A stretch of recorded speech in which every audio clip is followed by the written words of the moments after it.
নমস্কার, আমার মাটিকন্যার কথা চ্যানেলে আপনাদের সবাইকে স্বাগত। চলো কি করে আমরা আলু দিয়ে চিকেনের পাতলা ঝোল রান্না করব সেটা দেখে নেওয়া যাক। প্রথমে আমরা একটা পাত্রে ম্যারিনেট কী লাগবে সেটা দেখে নাও। প্রথমে আমি ম্যারিনেট করার জন্য আদা বাটা, রসুন বাটা চিকেনের মধ্যে দিয়ে দিলাম। দিয়ে দেওয়ার পর আমি এখানে লঙ্কা গুঁড়ো, হলুদ গুঁড়ো ইউজ করব, কিন্তু সেটা অল্প পরিমাণে করব যাতে আমি চিকেন কষার সময় আমি অ্যাড করতে পারি। এখানে আমি লেবু ইউজ করলাম, আপনারা চাইলে কিন্তু দইও দিতে পারেন। আমার বাড়িতে দই ছিল না, তাই আমি লেবু দিলাম। এবার আমি একটা স্পেশাল মশলা বানিয়েছি, সেটা অবশ্যই কীভাবে বানিয়েছি সেটা তোমাদের আমি পরবর্তী ভিডিওতে দেখাবো।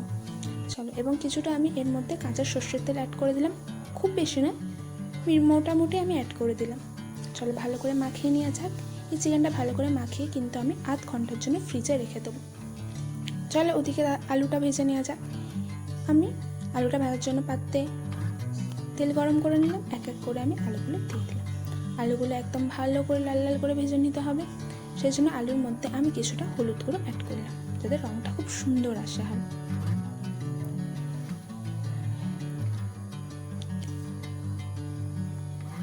এর মধ্যে আমার কিন্তু আধ ঘন্টা অলরেডি আমার হয়ে গেছে, তো আমি চিকেনটা কিন্তু বার করে রেখে দিয়েছি। এর মধ্যে আমি কিছুটা নুন অ্যাড করলাম।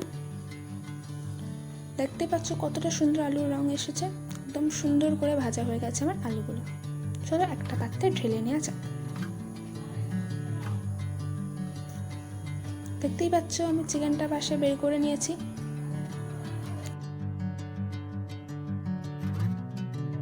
এবং আমি এই রান্নাটা হাঁড়ির মধ্যে করব, কিন্তু আমার অনেকটা চিকেন না, 1 কিলোর বেশি চিকেন আছে, তো আমি হাঁড়ির মধ্যে ইউজ করব।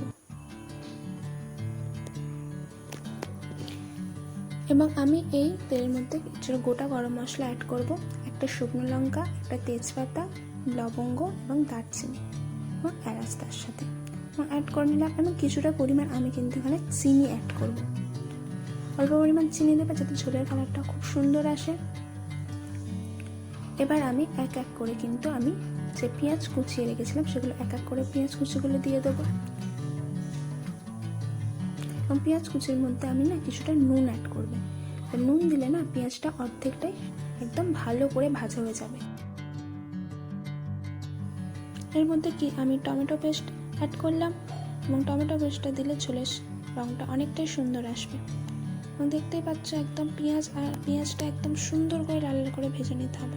এবং মশলাটা যাতে যখন তেল ছেড়ে দেবে তখনই জানবে একদম মশলা ভাজা একদম রেডি। এবার এক এক করে আমি চিকেনটা অ্যাড করে দিই।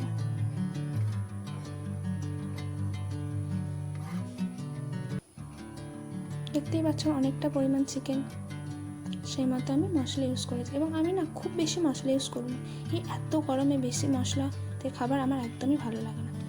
দেখতে পাচ্ছ যে আমি হলুদ গুঁড়ো, লঙ্কা গুঁড়ো অ্যাড করলাম, তখন অ্যাড করেছি, এখনও অ্যাড করে দিলাম।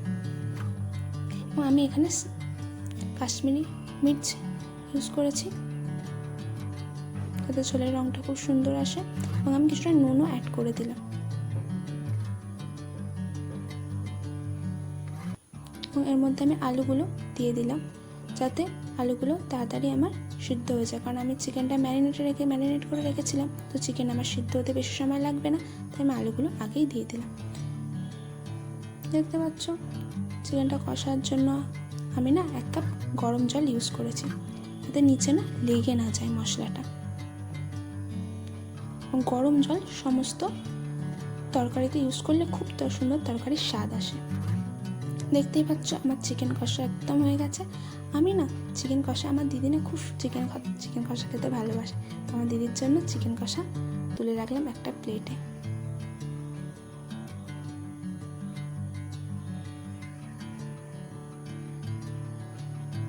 আমার ভিডিও ভালো লাগলে তোমরা অবশ্যই একটা সাবস্ক্রাইব এবং লাইক করে দিও। এবং দেখতে পাচ্ছ আমি কিন্তু মাংসে কিন্তু জল অ্যাড করে দিয়েছি, গরম জল, এবং মাংসটা আমার হয়ে গেছে। এবং আমার যে মশলাটা আমি স্পেশাল বানিয়েছি সেটা আমি দিয়ে দিলাম লাস্টে। ব্যাস, মশলাটা দিয়ে দিয়ে আমার মাংস পুরো রেডি। একদম জল সুন্দর একদম ফুটে একদম দেখতে পাচ্ছ ঝোলের কালারটা কত সুন্দর এসেছে। সেদিন আমাদের বাড়িতে রান্না হয়েছিল কাতলা মাছের মাথা দিয়ে কুমড়ো শাক, সেটা কিন্তু আমি তোমাদের পরবর্তী ভিডিওতে দেখাবো, দেখতেই পাচ্ছ। এবং তার সাথে ছিল চিকেনের পাতলা ঝোল আর টক।